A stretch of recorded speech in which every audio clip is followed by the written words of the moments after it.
Bwana Yesu asifiwe sana. Bwana Yesu asifiwe sana, watu wa Mungu.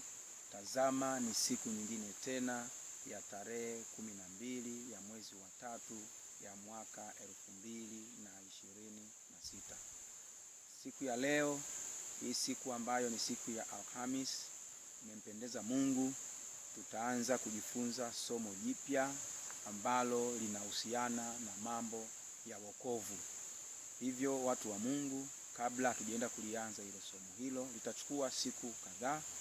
Kwa leo tutafundishana, kesho na siku zingine zijazo.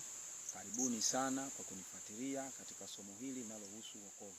Kabla ya kuanza kusoma somo hili, naomba tuimbe tezi ya rohoni, tezi namba 10, ambayo inasema usinipite Mwokozi. Karibuni sana, tuimbe kwa pamoja.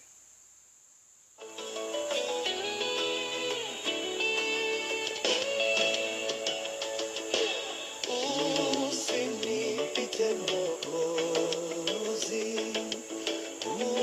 unisikie unapozuru wengine. Usinipite Yesu, Yesu, naomba unisikie unapozuru wengine. Usinipite.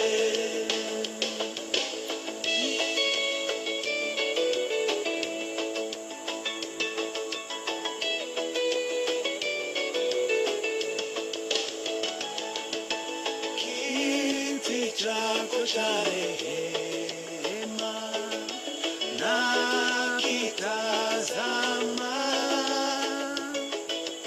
magoti napiga pale, nisamehe. Yesu, Yesu, Yesu, naomba unisikie, unisikie Baba, unapozuru wengine. Usinipite, usinipite, usinipite Bwana.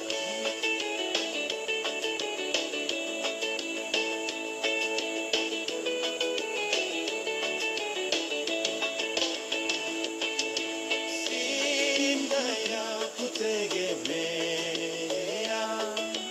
ila wewe tu, uso wako uwe kwangu na kuabudu. Yesu, Yesu, Yesu, naomba unisikie, unisikie Baba, unapozuru wengine. Usinipite, usinipite, usinipite Bwana. Bwana Yesu asifiwe sana, watu wa Mungu. Na tuanze somo letu kama ilivyopendeza Mungu. Siku hii ya tarehe 12 ya mwezi wa 3 ya mwaka 2026.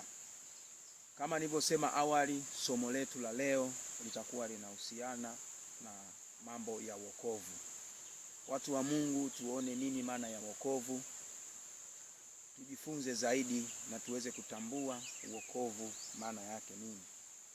Wokovu maana yake ni ukombozi kutoka kwenye hatari au kutoka kwenye mateso. Watu wa Mungu, ziko maana nyingi sana za wokovu, lakini moja ya maana hiyo naweza kusema kwamba wokovu ni ukombozi. Ukombozi wa kutoka kwenye nini? Ukombozi wa kutoka kwenye hatari fulani au wa kutoka kwenye mateso fulani ambayo mwanadamu au wanadamu yanakuwa yakitusumbua. Kuokoa ni kukomboa au kulinda. Huu wokovu pia unaweza kuzungumzia kwamba Wokovu ni namna ya kuweza kuokoa au kurinda.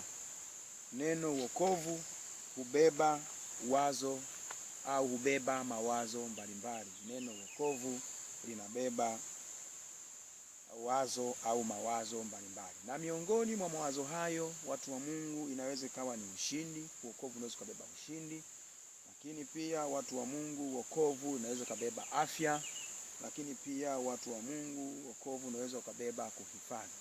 Hiyo unaweza kuzungumzia kwa namna mbalimbali ambavyo wokovu umebeba mambo mbalimbali. Lakini pia watu wa Mungu, tuweze kufahamu maana ya wokovu kibiblia. Maana ya wokovu kibiblia inasema kwamba ni urejeleo. Urejeleo wa nini? Urejeleo wa ukombozi wa mwanadamu katika matokeo. Katika matokeo yapi? Katika matokeo ya dhambi, na urejesho huo wa uhusiano mzuri wa Mungu kupitia imani ya Yesu Kristo. Kwa hiyo kibiblia tunaona ya kwamba wokovu ni urejeleo wa ukombozi wa mwanadamu kutoka katika mateso ya dhambi, na urejeo wa maisha mazuri ya mwanadamu kwa imani ya Yesu Kristo. Watu wa Mungu, tunaona ya kwamba mtu akiwa yuko kwenye mateso fulani, mtu akiwa yuko kwenye matendo fulani yanayomtesa na yanayomsumbua, basi pale ambapo neema ya Mungu inaweza ikambadilisha, ikamfanya ondokane na yale mateso, ikamfanya ondokane na ile huzuni, basi anakuwa amepata urejeleo. Lakini urejeleo huo anaupata kwa kumkiri Yesu Kristo kuwa Bwana na Mwokozi wa maisha yake. Hivyo twende tukasome Biblia takatifu, tuone namna gani imeweza kuzungumzia swala la wokovu. Watu wa Mungu, na tusome kwa pamoja Waefeso. Tusome kwa pamoja Waefeso sura ya 2 mstari wa 8 hadi wa 9. Waefeso sura ya 2 mstari wa 8 hadi wa 9. Nitasoma kwa msaada wa Bwana. Kwa maana mmeokolewa kwa neema, kwa njia ya imani, ambayo hiyo haikutokana na nafsi zenu, ni kipawa cha Mungu. Mstari wa 9. Wala si kwa matendo, mtu awaye yote asije akajisifu. Watu wa Mungu, Biblia takatifu inatuambia kwamba watu wote tumeokolewa kwa neema.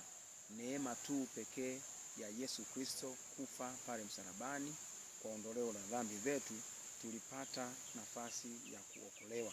Lakini si kwamba tuliokolewa kwa matendo yetu mema, bali tuliweza kuokolewa kwa neema na huruma zake Mungu wetu wa mbinguni.